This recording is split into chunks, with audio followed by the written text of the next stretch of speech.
Oreca TV s'est rendu dans le nouveau piétonnier du centre-ville afin d'y interroger les restaurateurs et cafetiers pour obtenir leur avis sur celui-ci. Nous avons pu avoir des réponses variées et intéressantes à nos questions, ainsi qu'un problème récurrent, les livraisons. Écoutons donc le témoignage de ces restaurateurs et cafetiers du nouveau boulevard Anspach.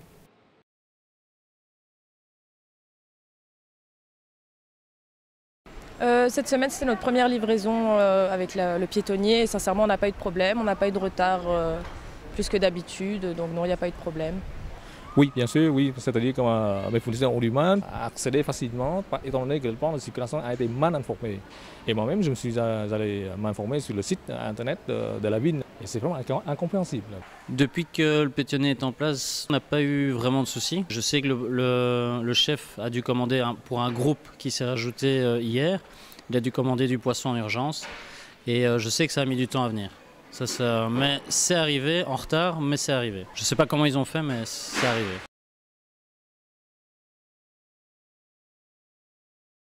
Ils avaient l'air d'être au courant parce qu'on leur a dit, parce que des clients leur ont dit. Ce qui nous concerne, nous, c'est qu'il y a 2 personnes de la ville de Bruxelles qui sont venues, qui ont proposé une réunion à l'hôtel de ville. Donc on était assez bien renseignés à ce niveau-là. Niveau info, pas du tout.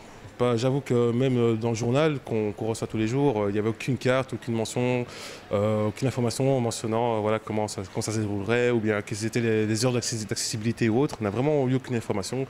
C'était nous à faire la recherche sur Internet et à nous renseigner, mais il faut chercher via les différents supports Internet et autres. Mais voilà, c'est assez flou.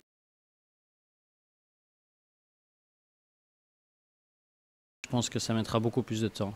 Arriver, ils arriveront, je pense, mais ça mettra plus de temps.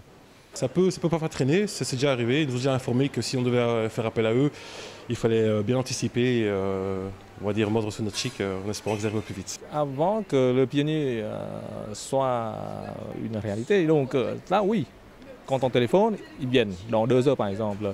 Mais pour l'instant, si je téléphone, il dit voilà, ils ne savent pas venir parce qu'il n'y a pas de souci au niveau de l'explication. Donc, tous mes fournisseurs m'ont recommandé que je dois toujours avertir à l'avance, au moins 1 jour ou 2 jours à l'avance. Non, c'est pas possible, je dois me débrouiller moi-même.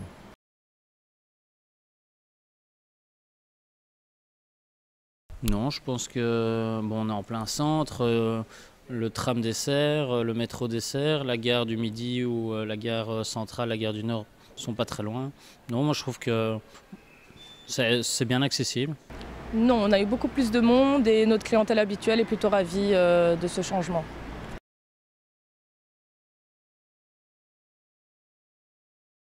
Pour le piétonnier et les fournisseurs, c'est qu'ils aient une carte de laissez-passer pour des fournisseurs. Moi je vois, c'est la seule chose. Parce que changer les heures, ça ne servira à rien, sinon on enlève le piétonnier. Je dirais que comme les cartes riverains, il faudrait peut-être leur octroyer des autorisations de passage. Parce que décharger ne serait-ce qu'une marchandise et devoir parcourir, je sais pas, quelques 200-300 mètres avec un diable et des marchandises, c'est délicat, c'est très physique. Donc il faudrait quand même les autoriser à pouvoir avoir accès à toute heure et peut-être limiter le véhicule, que ce soit pas un gros camion, une camionnette en soi. Mais voilà, pouvoir les autoriser pour faire quand même tourner l'économie et les commerces du centre-ville. Et ça, ce serait vraiment une bonne chose. Ouais.